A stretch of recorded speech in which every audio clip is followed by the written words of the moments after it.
வணக்கம் நண்பர்களே.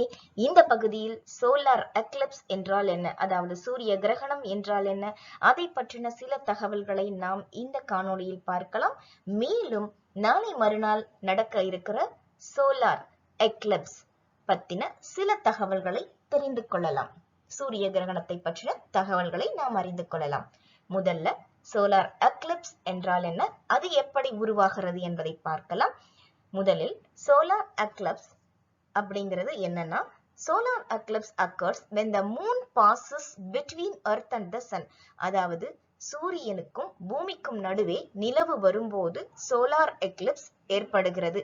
இது இயற்கையா நடக்கிற ஒரு நிகழ்வு, வானத்தில் நடக்கின்ற ஒரு இயற்கையான நிகழ்வு இது. அதாவது சூரிய ஒளிக்கற்றைகளை இந்த நிலவு தடுத்து நிறுத்த, அல்லது நிலவு சூரியனை மறைக்கிறது அப்படின்னு நம்ம பொருள்ல எடுத்துக்கலாம். சோ இதனால ஏற்படுகின்ற ஒரு அறிவியல் நிகழ்வு, இயற்கையான நிகழ்வு தான் கிரகணம், சூரிய கிரகணம். சரியா? நாளை மறுநாள் நடக்க இருக்கின்ற அந்த சூரிய கிரகணம் சுமார் 4 மணி நேரம் 3 நிமிடங்கள் வரை நீடிக்கும் என்று கணிக்கப்பட்டிருக்கிறது. இது ஐப்பசி மாதம் 8ஆம் நாள் செவ்வாய்க்கிழமை நடைபெற போகிறது.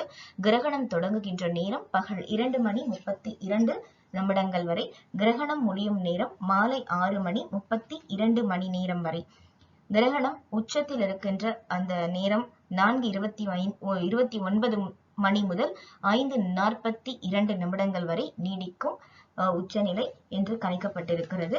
என்ன செய்யலாம், என்ன செய்யக்கூடாது? கிரகண காலத்தில் நமது வீட்டிலேயே இறை வழிபாட்டையோ அல்லது இறைவனின் திருநாமங்களையோ பாராயணம் செய்து வரலாம். கிரகணம் முடிந்தவுடன் நாம் குளித்துவிட்டு பிறகு பூஜையை தொடங்கலாம், அல்லது கோவிலுக்கு சென்று அர்ச்சனைகளை செய்து வரலாம்.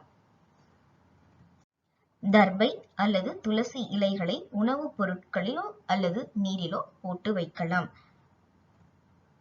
வழிபாட்டின் மூலம் அதிக நேரம் இந்த கிரகண நேரத்தில் செலவிடலாம்.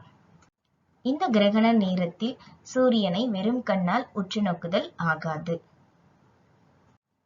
நன்றி.